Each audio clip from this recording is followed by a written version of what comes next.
continue unboxing! Tawa yung aking isang number one pala si Mrs. Gonzales. Okay, so eto, nakuha din natin sa today sa isa sa mga pumunta dito sa store, nagbenta ng sapatos. Rare find din to. Makikita nyo, walang kagusot-gusot yung papel. Kasi ngayon lang siya binuksan o kanina. So hindi pa nagugusot, konti lang, yung dulo lang.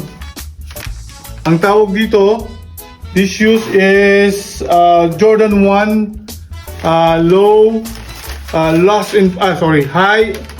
lost and found.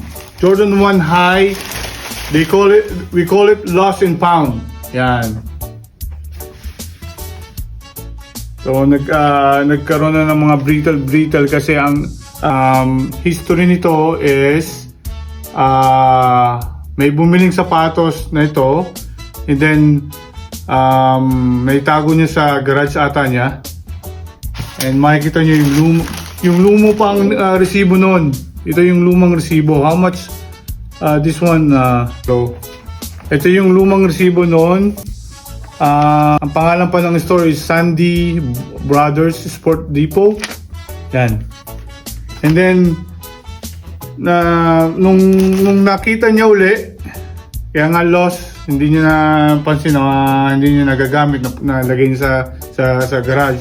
And then they found the shoes like this. Yung mga ganyan, may mga brittle na, pati itong mga side, yan. Pati yung yung sole niya, nagkaroon na ng mga parang, ano ba tawag doon, mold. Pero ginaya ng nung nirelease to, kailan ba ito nirelease? I think 2022. This one, ang size niya is 6.5Y or 8 women's. Yan. Din tayong mga ibang sizes pa dito na natitira. Actually, marami nang bumili sa atin ito. Ang natitira na lang ay size 8.5, 10.5, and 11. And this one is 8 women's or 6.5Y. Yan guys. So ang presyo nito, makikita nyo pa maya sa ating website. And we can offer wear now pay later on this one. So guys, what are you waiting for? Message us. And the next one is Yeezy Boost 350 V2. I think this one is granite. Ganda oh. So wala nang masyadong gantong kulay na makikita kayo. And this one is released like this year only. This year. I think nag-release din sila last year.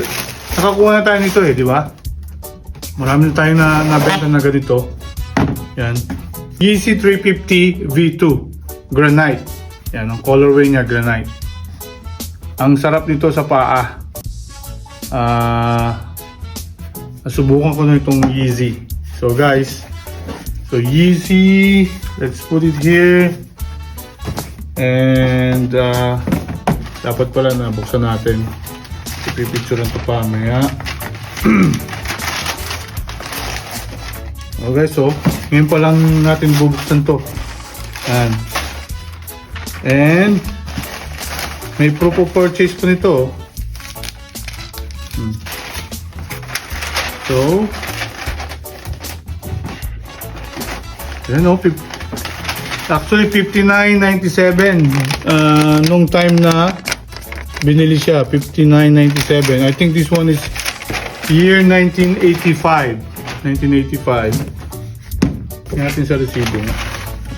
Medyo naano rin ako sa nawala ng resibo. So cut mo na lang. Wala na. Wala na yung yellow na resibo. Bago nga lang kanina eh. Bitbitin muna natin ito sa gilid. Ang ating mga bagong shoes. Next, this one is Jordan 1 High Lucky Green, size 9. Yan, size 9. Today yung mga nagbenta sa atin puro size 9, no? Pati yung una, size 9 din. Oh, yeah. This one, I think I remember meron tayong ano sa BC customer. Ito yung binili and plus tambay. And then meron tayong isa sa Vitas QN. Pumunta pa dito, no? Lucky Green. Yan, guys. Yan. If you want to be lucky, buy these shoes. Jordan 1 High Lucky Green. So guys, this one is Jordan 1 Lucky Green. Yan. High po siya, high. Size 9 men's or size 10.5 women's. Next, in our Jordan 4. This was, ka-release lang this morning. Jordan 4 White Thunder.